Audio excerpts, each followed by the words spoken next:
আসসালামু আলাইকুম সবাইকে। আজকে আমরা ম্যাটেরিয়াল সায়েন্স অ্যান্ড ইঞ্জিনিয়ারিং এর সাবজেক্ট রিভিউ নিয়ে আলোচনা করব। তো ম্যাটেরিয়াল সায়েন্স অ্যান্ড ইঞ্জিনিয়ারিং বাংলাদেশে একটা নতুন সাবজেক্ট। পূর্বে শুধু বুয়েটে ছিল, এর আগে বাংলাদেশে এটা নতুন সাবজেক্ট। বাংলাদেশে কুয়েটে, রুয়েটে 17 সালে শুরু হয়েছে 16 সিরিজের মাধ্যমে, এবং চুয়েটে 20 সিরিজ থেকে সম্ভবত শুরু হয়েছে। তো জব সেক্টর নিয়ে অনেক আলোচনা হচ্ছে। রিসেন্টলি পরীক্ষা হলো রুয়েটে, কুয়েটে এবং চুয়েটে। বুয়েটেও পরীক্ষা হলো। এমএমই বা এমএসসি, এটার জব সেক্টর কি, এটা নিয়ে খুব আলোচনা হচ্ছে। তো তাই ভাবলাম একটা ভিডিও করি। তো এমএসসি তে কি পড়ানো হয়? এমএসসি তে পড়ানো হয় মেটাল, সিরামিক, গ্লাস, পলিমার এবং কম্পোজিট। তো জব সেক্টর হলে তাহলে এগুলোর মধ্যেই হবে, মেটাল ইন্ডাস্ট্রি, সিরামিক ইন্ডাস্ট্রি বা গ্লাস ইন্ডাস্ট্রি, পলিমার বা কম্পোজিট ইন্ডাস্ট্রি, এর মধ্যেই জব হবে। কিন্তু সমস্যা আছে। সমস্যা যে বাংলাদেশে এত ইন্ডাস্ট্রি আছে কিনা, এজন্য জবের প্রশ্নটা উঠতেছে যে এমএসসি যে তার জ্ঞান অ্যাপ্লাই করবে এত ইন্ডাস্ট্রি আছে কিনা। তো সেটাই দেখি।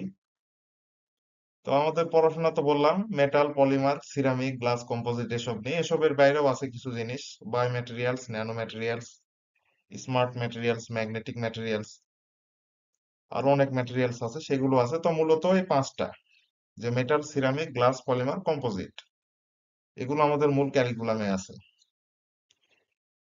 তো জব সেক্টর শুরুতে যদি বলি, আমাদের মেটাল ইন্ডাস্ট্রি বা স্টিল ইন্ডাস্ট্রি যেটাই বলি, এমএসসি বা এমএমই, বাংলাদেশে যারা পড়াশোনা করতেছি বিশেষ করে ছেলেরা, আমাদের প্রধান টার্গেট স্টিল ইন্ডাস্ট্রি, যে স্টিল ইন্ডাস্ট্রিতে জব পাইতে হবে। তো স্টিল ইন্ডাস্ট্রি কি কি আছে? আমাদের বিএসআরএম আছে, জিপিএইচ ইস্পাত আছে, তারপরে আবুল খায়ের আছে, কেএসআরএম আছে, আনোয়ার ইস্পাত আছে, এসএসআরএম আছে, হ্যাঁ আরো অনেক আছে। তো গুগলে দেখলাম 400-র বেশি কোম্পানি আছে, ছোট বড়। তো মূলত বড় বড় কোম্পানি কিছুর নাম আমি দিলাম এখানে। তো আমাদের স্টিল ইন্ডাস্ট্রি, এই হলো আমাদের স্টিল ইন্ডাস্ট্রি। আমাদের সবার টার্গেট মূলত স্টিল ইন্ডাস্ট্রিতে একটা জব পাওয়া। ঠিক আছে? তো স্টিল ইন্ডাস্ট্রিতে আমাদের পজিশন কি থাকবে? আমাদের পজিশন থাকবে প্রোডাকশন ইঞ্জিনিয়ার বা ম্যানুফ্যাকচার ইঞ্জিনিয়ার, তুমি যেটাই বলো। এরপর আছে কোয়ালিটি কন্ট্রোল ইঞ্জিনিয়ার। কিছু আরো বড় বড় কোম্পানিতে রিসার্চ ডেভেলপমেন্টে কিছু ইঞ্জিনিয়ার নিয়োগ দেয়। ঠিক আছে? তো চুয়েট থেকে তো এখনো গ্রাজুয়েট বের হয় নাই। বুয়েটে রিসেন্টলি এমএমই খোলা হয়েছে। রাজশাহী বিশ্ববিদ্যালয়ে এমএমই আছে, এমএসসি আছে। তো আমাদের প্রতিযোগী খুবই কম। ঠিক আছে? প্রতিযোগী খুবই কম। প্রতি বছর 300 জন গ্রাজুয়েট এরকম বের হচ্ছে। তো প্রতিযোগী খুবই কম। এই স্টিল ইন্ডাস্ট্রিতে আমাদের সুযোগ আছে ভালো করার। তো এর বাইরেও আমাদের সিরামিক নিয়ে পড়াশোনা আছে, গ্লাস এবং সিরামিক ইঞ্জিনিয়ারিং নিয়েও পড়াশোনা আছে। তো সেই হিসাবে সিরামিক ইন্ডাস্ট্রিতেও আমাদের সুযোগ আছে। তবে আমি 1 বছর থেকে এসব ঘাটাঘাটি করতেছি, এখন পর্যন্ত সিরামিক ইন্ডাস্ট্রিতে তেমন ম্যাটেরিয়ালস ইঞ্জিনিয়ারদের ঢুকতে দেখি নাই। বুয়েট থেকে কয়েকজনকে দেখছি ডিবিএল সিরামিক্সে ঢুকছে। এর বাইরে আমি সিরামিক ইন্ডাস্ট্রিতে আহ এমএসসি থেকে কাউকে ঢুকতে দেখি নাই। রুয়েট এমএসসি থেকে এখন পর্যন্ত সিরামিক ইন্ডাস্ট্রিতে কেউ ঢোকে নাই। কুয়েট থেকেও ঢোকে নাই। বুয়েট থেকে কয়েকজন গ্রাজুয়েট সিরামিক, ডিবিএল সিরামিক্সে এবং আরো কয়েকটা সিরামিক ইন্ডাস্ট্রিতে ঢুকছে। তবে আমাদের কুয়েট এবং রুয়েট থেকে কেউ ঢোকে নাই। তো সিরামিক ইন্ডাস্ট্রিতেও আমাদের সুযোগ আছে, যেমন production engineer, quality control engineer, research বা ডেভেলপমেন্টে কাজ করার। তো প্রোডাক্টের যদি কোয়ালিটি বাড়াইতে চাই, অবশ্যই একজন ম্যাটেরিয়ালস ইঞ্জিনিয়ার দরকার। তো এরপরে আমাদের যেটা আছে পলিমার ইন্ডাস্ট্রি। পলিমার ইন্ডাস্ট্রি মূলত প্রাণ আরিফেল গ্রুপ আছে, এছাড়াও এই যে বেঙ্গল প্লাস্টিক আছে, গ্যাজি আছে। এসবে প্রোডাকশন ইঞ্জিনিয়ার বা কোয়ালিটি কন্ট্রোল বা রিসার্চ ডেভেলপমেন্টে কাজ করার সুযোগ আছে। রুয়েটের অনেক ভাই আরএফএল এ আছে, সেখানে কাজ করতেছে। অনেক ভাই ওয়ালটনে আছে, একজন ভাই ওয়ালটনে আছে। তো এসবে কাজ করার সুযোগ আছে। ঠিক আছে? তো এরপর আছে আমাদের সরকারি চাকরি। সরকারি চাকরি বাংলাদেশে কি আছে? সরকারি চাকরি খুবই সীমিত। বিসিএসআইআর এ আছে। আমাদের অ্যাটমিক এনার্জি কমিশনে খুবই অল্প। আমাদের এই যে বিআইটিসি তে আছে। তারপরে আমরা রুয়েট, কুয়েট রুয়েট বা রাজশাহী বিশ্ববিদ্যালয় ডুয়েটে টিচার হতে পারবো যদি আহ পড়াশোনা করো, সিজিপিএ ভালো থাকে। বিএসটিআই এ চাকরি আছে, তবে এগুলোতে পদ সংখ্যা খুবই কম। ঠিক আছে, এগুলোতে খুবই কম পদ সংখ্যা। তো আমাদের রুয়েট এমএসসি তে কি কি পড়ানো হয়? রুয়েট এমএসসি তে আহ যে কোনো ইঞ্জিনিয়ারিং বিশ্ববিদ্যালয়ে আমাদের মেন কোর্স গুলো শুরু হয় থার্ড ইয়ার থেকে। তো এর আগে সেকেন্ড ইয়ারে, তারপরে ফার্স্ট ইয়ারে দুই একটা করে মেজর কোর্স আছে আর কি। যেমন ফার্স্ট ইয়ারে একটাই ছিল, introduction to material science engineering. তারপর ওই যে সেকেন্ড ইয়ারে ফার্স্ট সেমিস্টারে ক্রিস্টালোগ্রাফি, ফেজ ট্রান্সফরমেশন। তারপরে সেকেন্ড সেমিস্টারে second year crystal defect, strength of materials. তারপরে থার্ড ইয়ারে যখন উঠবো, ফার্স্ট সেমিস্টারে যে গ্লাস সিরামিক ইঞ্জিনিয়ারিং পড়ানো হবে। তারপরে এই যে surface engineering of materials, refractory, iron and steel making. আমরা যে স্টিল ইন্ডাস্ট্রিতে জব করব, আয়রন অ্যান্ড স্টিল মেকিং খুবই গুরুত্বপূর্ণ কোর্স। তো এরপরে আমাদের এই যে পলিমার অ্যান্ড কম্পোজিট ইঞ্জিনিয়ারিং আছে, পলিমার এবং কম্পোজিট নিয়ে জানতে পারবো। তো কোর্স কারিকুলাম আমি মোটামুটি দিয়েছি, ঠিক আছে, যা আছে মোটামুটি শর্ট যেগুলো আছে টাইটেল গুলো দিয়েছি। আর জব বলতে যদি আরো ক্লিয়ারলি বলি এখানে একটু, আহ, নিজের মতো করে 1 বছরে আমি যা দেখলাম, আমি 22 সিরিজের। তো শুরুতে আমারও মনে হতো যে জব আছে কি নাই, এটা মনে আসাই স্বাভাবিক, পড়াশোনা করতেছি চাকরি পাওয়ার জন্য।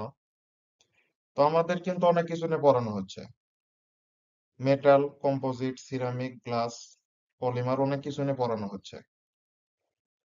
তো বাংলাদেশি ইন্ডাস্ট্রিও আছে মোটামুটি, খুব বেশি নাই, তবে যা আছে আমাদের জন্যই না। আমাদের এমএসসি থেকে যদি বলতে চাই, আমাদের জব ইন্ডাস্ট্রি ছেলেদের জন্য মোটামুটি স্টিল ইন্ডাস্ট্রি, এটা ধরে নেওয়া যায়। তো এর বাইরেও অনেকে ঢুকতেছে, এর বাইরে ঢুকতেছে না তেমন না। এর বাইরে অনেক ভালো ভালো জব আছে, এই যেমন আরএফএল এ আমাদের রুয়েট থেকে অনেক ভাই ভালো ভালো জব করতেছে। ঠিক আছে। তো এমএসসি তে ঢোকার পর অনেকে বলতে পারে যে হিউজ অপরচুনিটি, এখানে জব আছে সেখানে জব আছে। এসবে কান দেওয়ার দরকার নাই, এসব শুনলে পরে যখন দেখবা যে নাই, আরো হতাশ হয়ে যাবা। আমি বললাম যে স্টিল ইন্ডাস্ট্রি আছে, তবে সিরামিক ইন্ডাস্ট্রিতে আমাদের অনেক সুযোগ, তবে এখনো সেটা ওইভাবে তৈরি হয় নাই, বা ইন্ডাস্ট্রি গুলো বুঝতে পারতেছে না যে একজন কোয়ালিটিটা, একজন ম্যাটেরিয়ালস ইঞ্জিনিয়ার যদি আসে আরো ভালো হবে। সিরামিক ইন্ডাস্ট্রিতেও আমাদের অনেক সুযোগ আছে, সেটা আমাদের নিজেদেরই তৈরি করে নিতে হবে। আমাদের আরো গ্রাজুয়েট বের হবে, আমরা তো নতুন, আমাদের আরো ভাইয়েরা আছে, আশা করি আর 5-6 বছর পর একটা ভালো রকমের সিরামিক ইন্ডাস্ট্রিতেও ফিল্ড তৈরি হয়ে যাবে। এরপরে আছে আমাদের প্লাস্টিক, যেটা আছে যদিও ফিল্ডটা ছোট বাংলাদেশে, তবে প্লাস্টিক ইন্ডাস্ট্রিতেও আমি আশা করি আর 5-6 বছর পর একটা ভালো রকমের ফিল্ড তৈরি হয়ে যাবে। ঠিক আছে। আর সরকারি চাকরি ওরা না হয় সিভিলেরাই করুক, মেকানিক্যাল ট্রিপলিরাই করুক, তো আমাদের এই ইন্ডাস্ট্রিতে ভালো রকমের একটা সুযোগ তৈরি হবে আমি আশা করি, যে এমনি পরবর্তী বছরগুলোতে আরো সুযোগ তৈরি হবে। আমাদের গ্রাজুয়েটরা আস্তে আস্তে বের হচ্ছে, আমরা আশা করি আমাদের জব ফিল্ড আরো তৈরি হবে। কারণ আমাদের রুয়েট থেকে কেবল 3টা সিরিজ বের হয়েছে, 19 সিরিজ বের হবে এবার, 16, 17, 18 বের হয়েছে। 18 সিরিজ রিসেন্টলি গ্রাজুয়েট। তো আমাদের 16 সিরিজ রুয়েট কুয়েটের এরা মোটামুটি প্রতিষ্ঠিত, এটাবলিশড হয়েছে। 17 সিরিজ এরাও আস্তে আস্তে ঢুকতেছে। তো আমাদের এই সাবজেক্টে অনেকে আসতে চাচ্ছে, আসতে চায়, আবার গ্রুপে পোস্ট দেয় যে কেমন কি লোয়ার সাবজেক্ট। এসব খুবই খারাপ জিনিস। ইঞ্জিনিয়ারিং কোনো সাবজেক্টই খারাপ না। এমএসসি তে কি অপরচুনিটি কম আছে? গ্লাস পড়াচ্ছে, সিরামিক পড়াচ্ছে, iron and steel making, steel পড়াচ্ছে, সবই তো পড়ানো হচ্ছে, তবে নিজের সুযোগটা নিজেকে তৈরি করে নিতে হবে। অন্যান্য ত্রিপলি বা মেকানিক্যালে জব কি নিজেকে ধরে দিয়ে যাবে? কোথাও তো জব নিজেকে দিবে না, নিজেকে তৈরি করে নিতে হবে, নিজেকে খুঁজতে হবে। কোথায় নিজের মেধাটাকে কাজে লাগাবো সেটা নিজেকে খুঁজতে হবে। সার্কুলারে এখন বাংলাদেশে এমএসসির যে চাকরিগুলো আছে অধিকাংশ মেকানিক্যাল ইঞ্জিনিয়াররা করে। আমাদের তো ইন্ডাস্ট্রিকে বোঝাতে হবে যে কাজগুলো আমরাও পারি, তো নিজেকে যোগ্য প্রমাণ করতে হবে। একটা কাজ, স্টিল ইন্ডাস্ট্রির অনেক কাজ মেকানিক্যাল ইঞ্জিনিয়াররা করতো। রিসেন্ট বছরগুলোতে এখানে এমএসসি রা ঢুকতেছে, এমএসসি থেকে ঢুকতেছে। তো আস্তে আস্তে আমাদের জব ফিল্ড তৈরি হবে। আমাদের প্রতিযোগী খুবই কম। প্রতিযোগী প্রতি বছর 300 গ্রাজুয়েট কি 350 গ্রাজুয়েট বের হবে। আর মেকানিক্যাল থেকে প্রতি বছর কত গ্রাজুয়েট বের হবে। তো পড়াশোনা করলে আশা করি এখান থেকে ভালো কিছু করা সম্ভব। এবং আস্তে আস্তে আস্তে সামনের দিনগুলোতে আমাদের আরো অপরচুনিটি বাড়বে।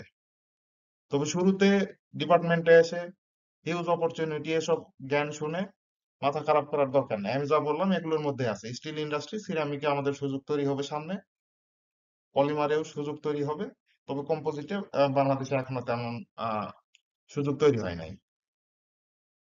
নিজেদের সুযোগ এখন সিরামিক ইন্ডাস্ট্রিতে করে নিতে হবে। স্টিল ইন্ডাস্ট্রিতে মোটামুটি তৈরি হচ্ছে আস্তে আস্তে সামনের দিনগুলোতে।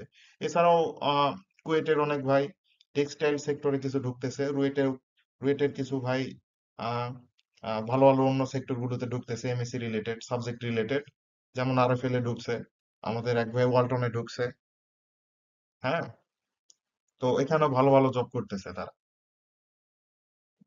তো ডিপার্টমেন্টে আসার আগে দেখে আসো, পরে এসে গালি দেওয়ার দরকার নাই।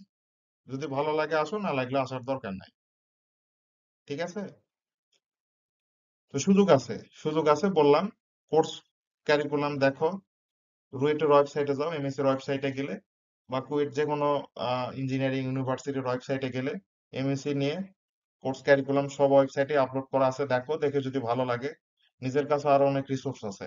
আমি গ্রুপের পোস্টগুলো দেখে ভিডিওটা বানাইলাম। তো আরো দেখো রিসোর্স আছে হাতের কাছে, চ্যাট জিপিটি আছে, জেমিনাই আছে, গুগল আছে, বিডি জবস আছে। এগুলোতে দেখো, সাবজেক্ট নিয়ে দেখো যে আমাদের কাজ আছে নাকি। ঠিক আছে? তোমরা তো মেধাবী, মেধাবীর জন্য তো চান্স পাইছো। যেখানে হোক যাবা। দেখো, নিজেরা দেখো। তো যা বললাম এগুলো দেখো, এখানে অনেক কিছু লেখা আছে। ঠিক আছে? আমি তো মুখে বললাম সব, নিজের মতো করে অনেক কিছু লেখা আছে। দেখো, যদি ভালো লাগে আসতে পারো, না লাগলে তোমার জন্য অন্য কোথাও আল্লাহ ভালো রাখছে। ঠিক আছে? তো অযথা এগুলা নিয়ে গুজব বা অযথা কিছু উম, কোনো ডিপার্টমেন্টকে ছোট করার দরকার নাই, যে ওই ডিপার্টমেন্ট ভালো এই ডিপার্টমেন্ট খারাপ। ঠিক আছে? তুমি মেকানিক্যাল থেকে পড়ে ছেলেপেলেদের যে ভাব দেখতেছি, যে তুমি 100 ভাগ সফল হবা কে জানে। যেখানে একজন এমএসসি পড়ে ভালো করবে। ঠিক আছে? তো লোয়ার সাবজেক্ট বা ভালো সাবজেক্ট এসব বলার সুযোগ নাই। পড়াশোনা করো, সুযোগ এমনি আসবে। তো বললাম এখানে এমএসসি তো আমাদের প্রতিযোগী অনেক কম। প্রতিযোগী অনেক কম আমাদের, আমাদের চাকরিও কম। ঠিক আছে, প্রতিযোগীও আমাদের কম। মেকানিক্যালের একটা পোস্টে যদি 50 জন যায়, আমাদের একটা পোস্টে 7 জন যাবে, 10 জন যাবে। তো অবশ্যই আমাদের আহ সেটা মাথায় রাখতে হবে। তো আশা করি আমাদের স্টিল ইন্ডাস্ট্রি মোটামুটি আস্তে আস্তে তৈরি হয়ে গেছে। আমাদের সিরামিক ইন্ডাস্ট্রিতেও ইনশাআল্লাহ সামনের দিনগুলোতে আমাদের সিনিয়র ভাইরা আছে, আমরাও ইনশাআল্লাহ ভালো করব। পলিমার ইন্ডাস্ট্রি, এখানেও আমাদের সুযোগ তৈরি হবে। তো এগুলো নিয়ে আমরা এমএসসি। ঠিক আছে? তো ভালো না লাগলে তোমরা অন্য কোথাও চলে যেতে পারো, কোনো সমস্যা নাই। তবে ডিপার্টমেন্ট নিয়ে এরকম কোনো ডিপার্টমেন্টকে ছোট করার দরকার নাই। তো রুয়েট এমএসসির কোর্স কারিকুলাম দেয়া আছে।